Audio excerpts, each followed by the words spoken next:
இப்போது புதிய அறிமுகம் ஆச்சி ஹோட்டல் சாம்பார் 50 கிராம் ரூபாய் 20 மட்டுமே.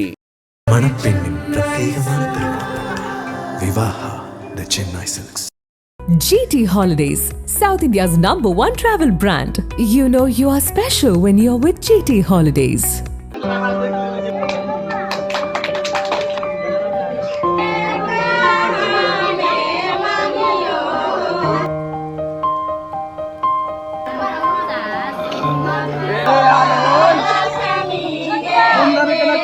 பீகார் மாநிலம் சமஸ்திபூர் மாவட்டம் ஜோடிபோகர் கிராமத்தை சேர்ந்தவர் நிதிஷ்குமார். இவர் பட்டப்படிப்பை முடித்துவிட்டு காவல்துறை பணியில் சேர்வதற்காக தயாராகி வந்தார். இந்த நிலையில் கடந்த 7ஆம் தேதி நூலகத்திற்கு சென்று கொண்டிருந்த போது காரில் வந்த கும்பல் ஒன்று இவரை கடத்தியது. அப்போது தப்பிக்க முயன்ற இவர் உதவி கேட்டு சத்தம் போட்டார்.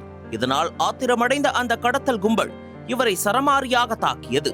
மேலும் இவரது வாயில் மதுவை ஊற்றியதால் அவர் மயக்கமடைந்தார். பின்னர் அவர் மோர்வாலில் உள்ள கோயிலுக்கு கொண்டு செல்லப்பட்டார்.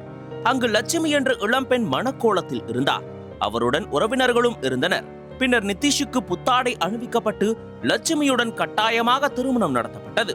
திருமணத்தின் போது மயக்க நிலையில் இருந்ததால் நிதிஷால் அப்பெண்ணுக்கு மாலை கூட அணிவிக்க முடியவில்லை. அப்போது அருகில் இருந்த ஒரு நபர் அவரின் கையை பிடித்து வலுக்கட்டாயமாக மாலை அணிவித்துள்ளார்.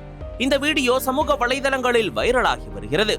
இந்த சம்பவம் சக்ரஜா அலி கிராமத்தில் அரங்கேறியுள்ளதாக கூறப்படுகிறது.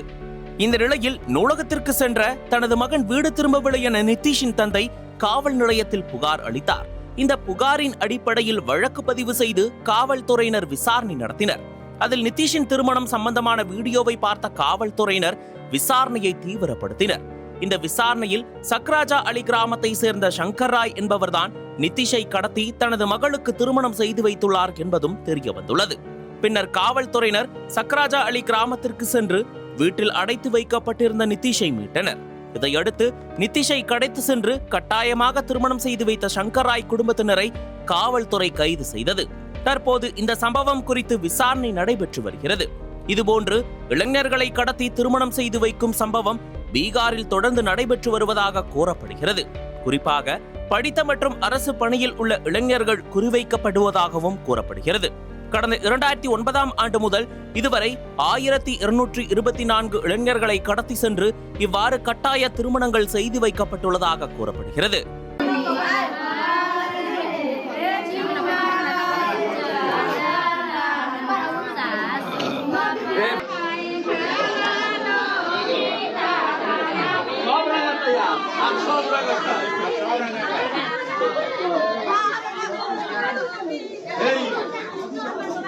आराम से खूब तैयारी करो तो आवाज देख ले जे होता है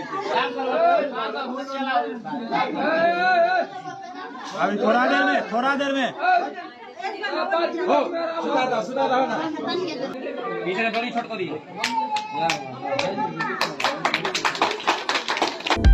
அனல் பறக்கும் செய்திகளை அப்டேட் செய்து கொள்ள நக்கீரன் களத்தை இப்பவே சப்ஸ்கிரைப் பண்ணுங்க.